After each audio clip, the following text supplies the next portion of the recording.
La Coupe du Monde de la FIFA, c'est sur Europe 1.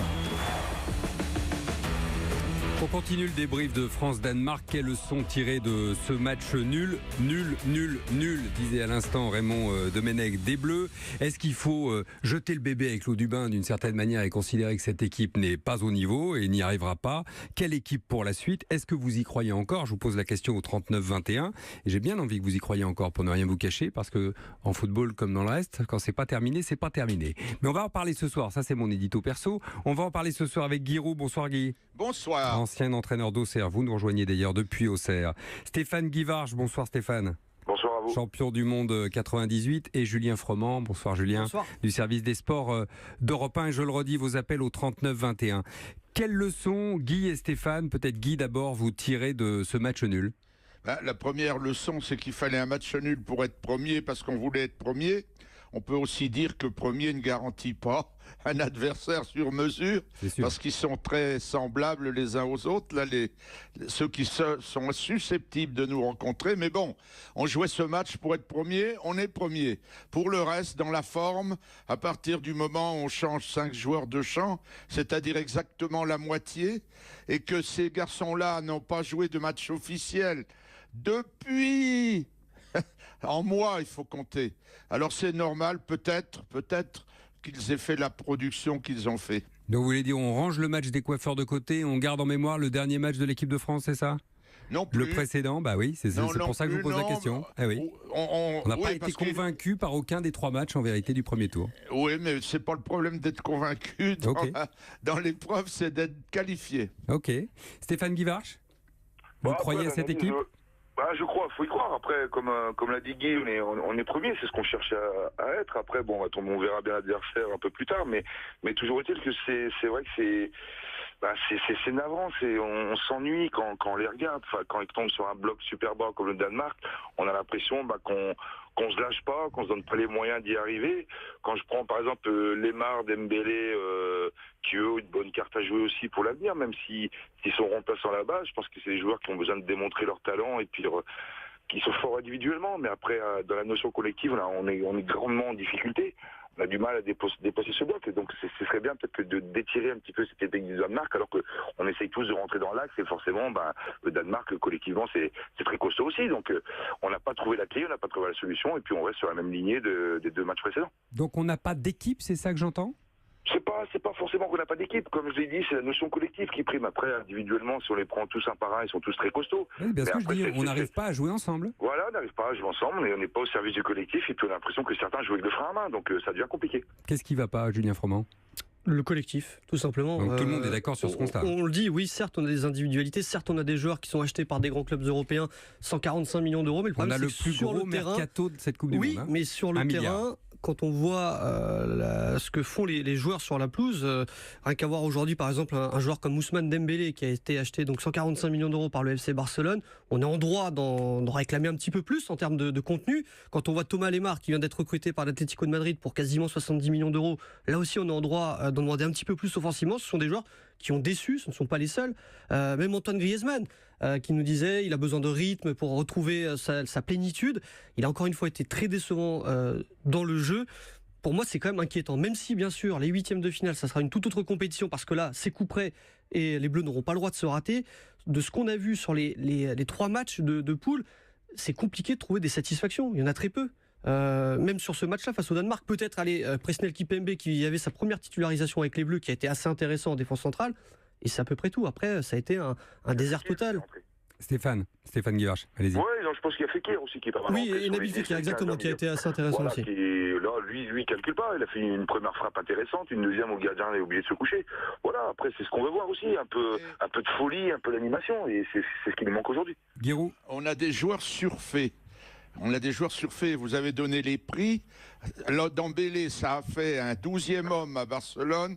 Et Lemar, vous pouvez compter sur les doigts d'une main les matchs qu'il a fait depuis Noël. Alors c'est sûr on devine qu'ils ont du talent, mais on l'a pas vu. Moi, en tant qu'entraîneur, Stéphane, qui fut l'un des plus grands avant-centres de la Auxerre, le sait. Moi, je regarde ce qu'on met sur le terrain. C'est pas le prix qu'on vaut avant ou après. C'est pas le chéquier qui compte, c'est ça que vous êtes en train de dire. Mais alors, je dis qu'il y a est-ce qu'on leur met pas, Giroud, à cause du chéquier, une pression supplémentaire? Oui, peut-être, mais en tout cas, on leur met un mauvais jugement. On les juge au prix, on les juge pas à l'observation. Il y a des formidables vendeurs et il y a des acheteurs un peu idiots jusqu'à présent. Pour l'instant, c'est nous les idiots, c'est ça? Non, les idiots, c'est les acheteurs. J'ai compris. En revanche, il y a quand même des enseignements. On voit bien, par exemple, qu'un Thomas Lemar, on comprend pourquoi Didier Deschamps ne l'a pas aligné lors des 2 premiers matchs. On comprend pourquoi Ousmane Dembélé a disparu aussi face au Pérou. On comprend pourquoi Djibril Sidibé a laissé sa place à Benjamin Pavard. On sent qu'il y a des joueurs dont on attendait beaucoup qui ne sont pas à leur niveau, au niveau auquel on les a vus jouer cette saison tout du moins. Et on comprend pourquoi, par exemple, un Benjamin Pavard est titularisé côté gauche, pourquoi Kylian Mbappé prend lui aussi le couloir gauche en attaque.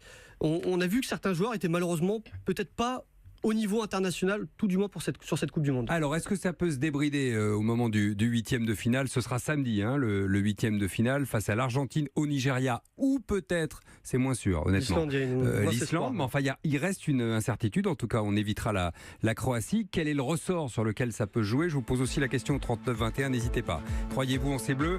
On en parle juste après la pause avec Giroud, Stéphane Guivarch et Julien Froment.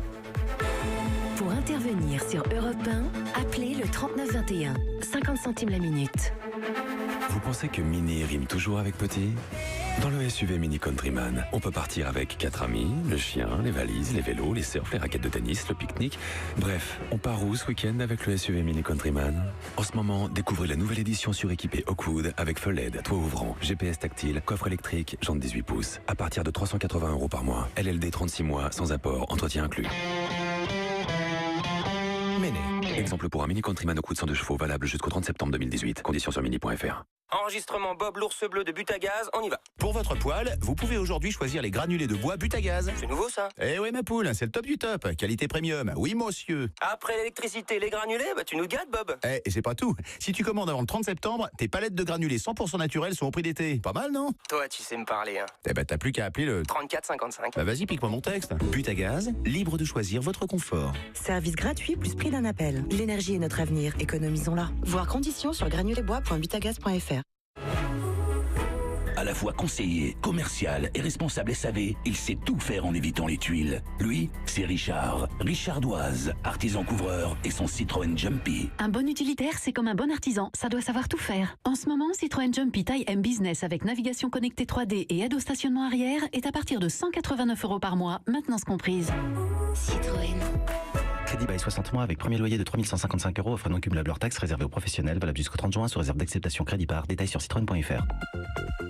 Europe Soir, Laurent Bazin sur Europe 1. On poursuit ce débriefing du France-Danemark, mais d'une manière générale du premier tour de ces Bleus en Coupe du Monde. Alors, je disais débriefing, c'est plutôt une dérouillée pour l'instant.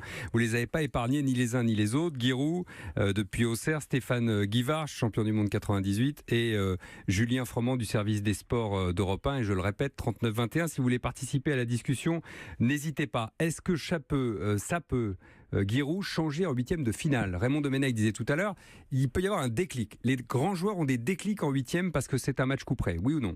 Oui, c'est sûr que la motivation naturelle pour le match va être hors de proportion avec celle-ci. Celle-ci, il fallait un match nul. On a vu au fil du match que le match nul approchait et qu'on dit ça va, on veut ça, on aura ça. Maintenant, en 8e, il faut gagner. Et là, on peut jouer un match à tout le monde à fond dès le début. Une meilleure équipe que celle qu'il a mise aujourd'hui, bien sûr.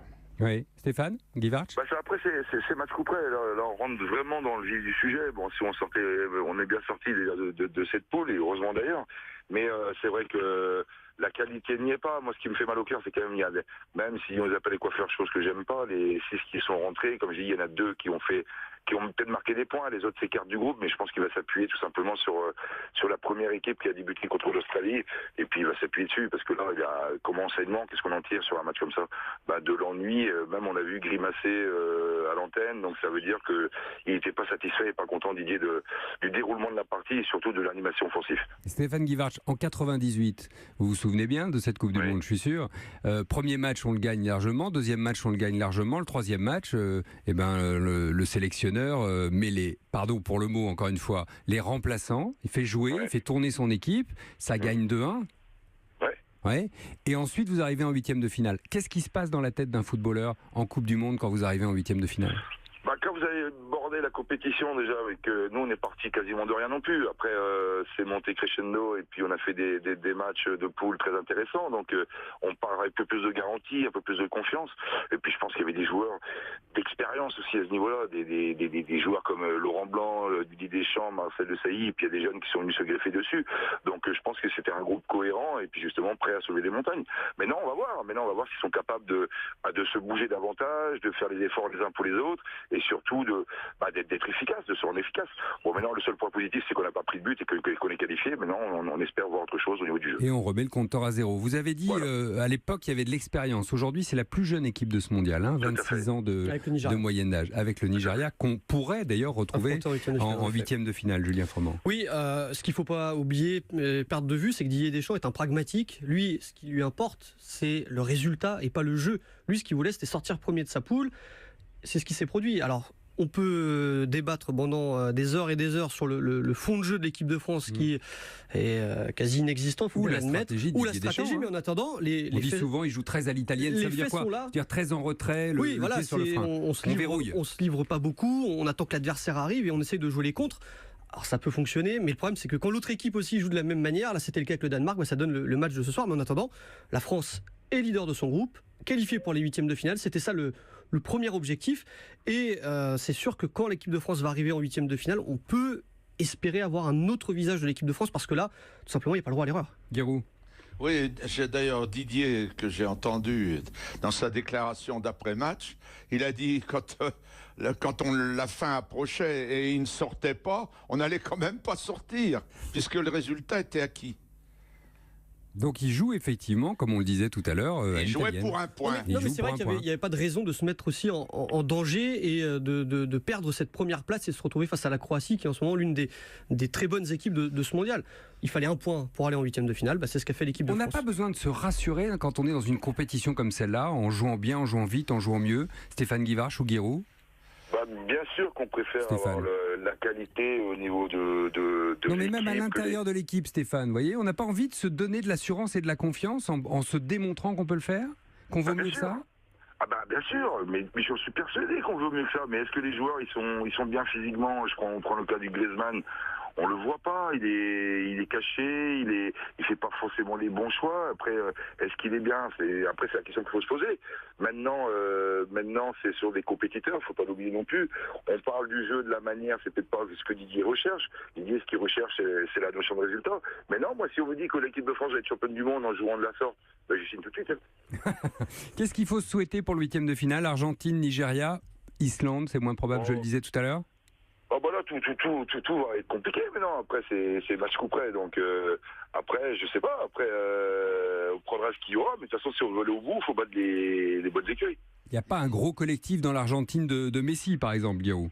Non, alors l'Argentine, on doit lui faire les mêmes réflexions qu'on fait par rapport à l'équipe de France. Sauf qu'ils ont un phénomène qui, pour l'instant, est endormi.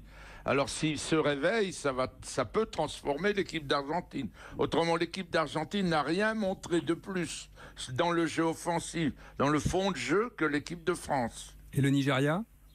Le Nigeria, c'est autre chose. C'est un autre football, c'est généreux, c'est aussi c'est plus inexpérimenté que l'équipe de France. Donc c'est presque à se souhaiter d'une certaine manière. Oh, je crois pas qu'il faut faire des vœux. Le meilleur, c'est celui qu'on pourra battre. Stéphane Guivarch. Je suis d'accord avec Guy. Il reflète bien la situation. Après, moi, je préférerais peut-être prendre l'Argentine aujourd'hui, parce qu'au niveau du jeu, même s'ils ont un phénomène Messi qui est endormi, après, on a de quoi rivaliser avec cette formation argentine. Donc, moi, je préférais, parce que dans l'impact physique, je pense que Nigeria, ça va être plus compliqué. Je pense qu'il faut quand même se méfier de l'Argentine parce que là, ils sont un petit peu en autogestion. Il y a beaucoup de problèmes en interne au sein de la sélection argentine. L'entraîneur Jorge Sampaoli est un petit peu écarté par ses joueurs et il faut se méfier. C'est une bête blessée. L'Argentine, on le rappelle, qui a perdu 3-0 face à la Croatie et qui a fait match nul face à l'Islande. Si l'Argentine venait à se qualifier, là aussi, il pourrait y avoir une sorte de twist dans cette équipe. Et à mon sens, ça peut être vraiment l'équipe la plus dangereuse pour cette équipe de France.